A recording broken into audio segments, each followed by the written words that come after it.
The book of Proverbs, chapter 13, verse 20, tells us that he who walks with the wise will be wise, but a companion of fools shall be destroyed. Hello friends, this is Stella Sanobokelo, welcoming you to the Family Enrichment Hub. And today I want to be sharing on another topic that can potentially destroy our marriages, and that is bad company or bad friendships. Research has severally shown that human beings are relational beings, and the people we surround ourselves with have a great impact on our lives, on our behavior, on our decisions, much more than our genetics. The book of 1 Corinthians chapter 15 verse 33 also tells us that do not be deceived. Bad company corrupts good morals. What is the company you're keeping within your marriage? Who are your friends? Are they building you? Are they inspiring you? Are they making you better? Are they challenging you to become the best version of yourself? And indeed, are they helping your marriage to thrive and prosper? Or they are doing otherwise?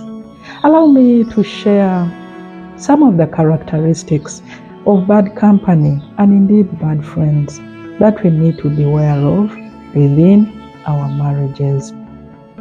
Bad company and indeed bad friends, they shoot down our standards.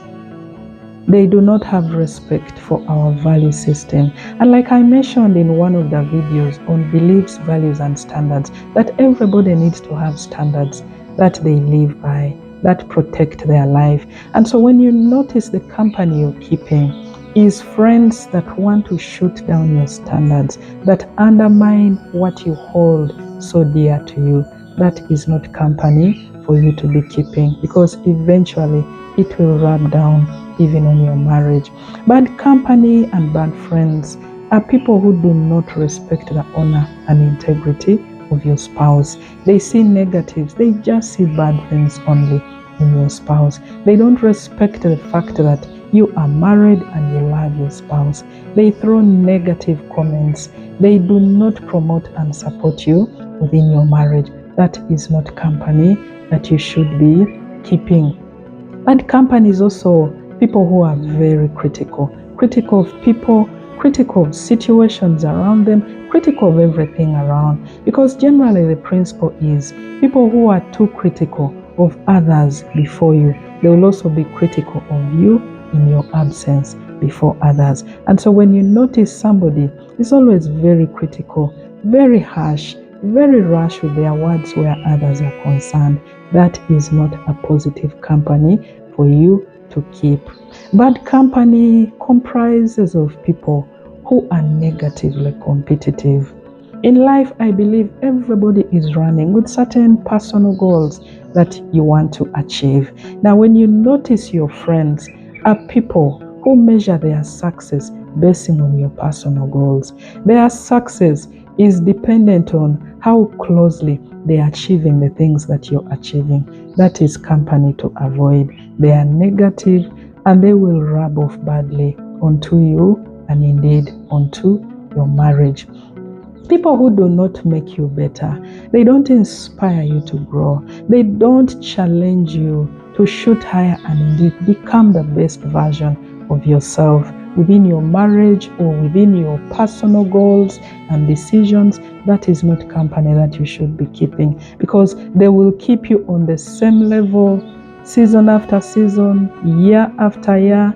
They don't add much value to you. That is not company that you should be keeping for yourself. Bad company is manipulative. They always want you to do things the way that they want. They want things their way, never your way. A moment you notice your friends are people who want to lead you in that kind of direction, it will rub off on your marriage. That is negative company. It will not be helpful. It will not be inspiring your marriage to become a better marriage. You notice also company that you keep, the friends that you surround yourself with, who are so eager to spill the secrets of others to you. Those are people to beware of. Why? Because Immediately they leave your company, they are also going to be spilling your secrets to other people. And so, friends, like the Bible has already told us, bad company corrupts good morals. Beware of the people that you call friends, that you hold dear to you, that are influencing your life, that are influencing your marital decisions. Allow me share a few insights with regard to bad company and indeed our friendships. And the first one is that bad character is like smoke. The longer you stay around it, the more it sticks on you, the more it sticks on your clothes.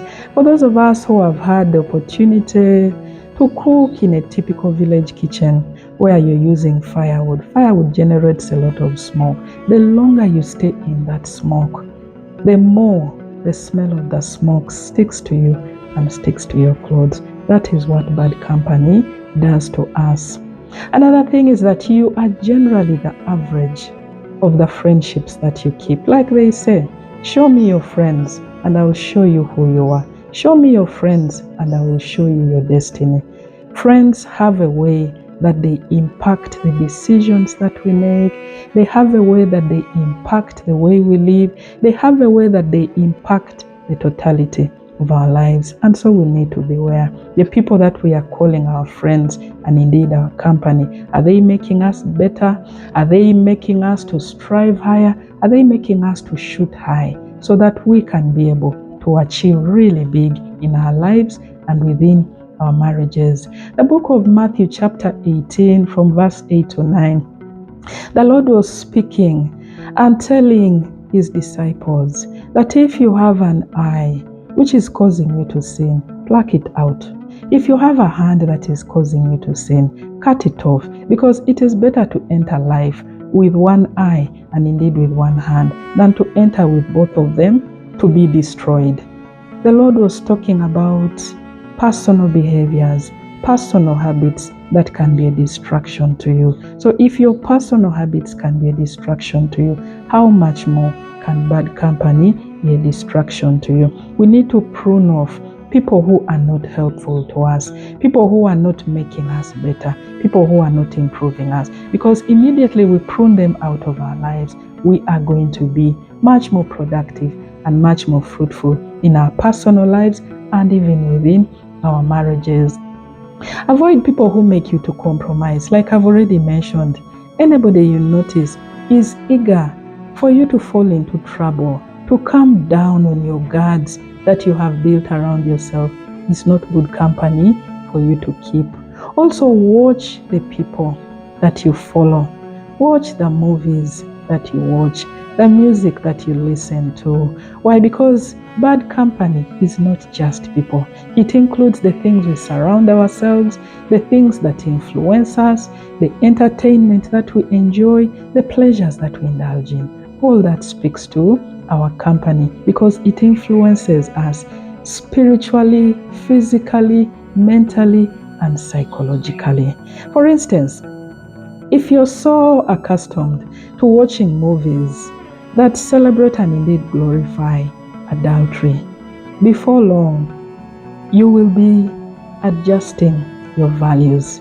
Before long, you'll be asking yourself, maybe it is okay after all. And before long, you will be slowly but surely poisoning what you hold so dear within your marriage. The Bible also tells us in the book of Proverbs chapter 27 verse 17 that iron sharpens iron, and so one man sharpens the countenance of his friends. Either your friends are sharpening you and making you better, or they are making you blunt and actually destroying your life and your future. People who tell you the truth about yourself that you need to know are better company to keep than the ones who tell you just what you want to hear. So watch out for people who tell you the truth about yourself. That is good company that will help you to make you a better person and indeed to improve your marital relationship. They also say, if you stay long enough around the barber shop, soon enough, you're going to go home with a haircut. When you keep bad company, Bad friendships, toxic relationships long enough, and you enjoy their company long enough, soon enough, those behaviors are going to rub off on you. They will rub off on your life, and indeed they will rub off on your relationships, on your marital relationship. So beware the people that you are hanging around for too long. You're not too powerful not to be influenced by negative people. Like I've already mentioned, negative people corrupt good morals.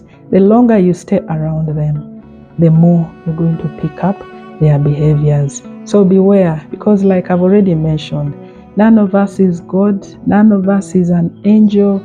So bad company can actually corrupt your good morals. Wise people choose their friendships carefully.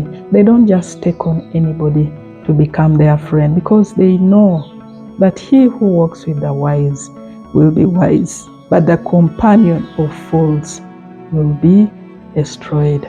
Friends, as I conclude, the Bible also tells us in the book of Proverbs, chapter 6, from verse 27 to 28, it's actually a word of caution that can a man take fire in his bosom and not be burned? Can he walk on coals of fire and his feet not be burned? Who are the friends we are keeping? Are they helping us to make us better? Are they helping us to keep the honor and integrity of our marital relationships? Or they are people who are destroying us and leading us astray? Thank you, friends, for listening in. Thank you for loving the Family Enrichment Hub. Kindly share widely, for I believe that this is how we shall transform our society through the family. God bless you. Bye.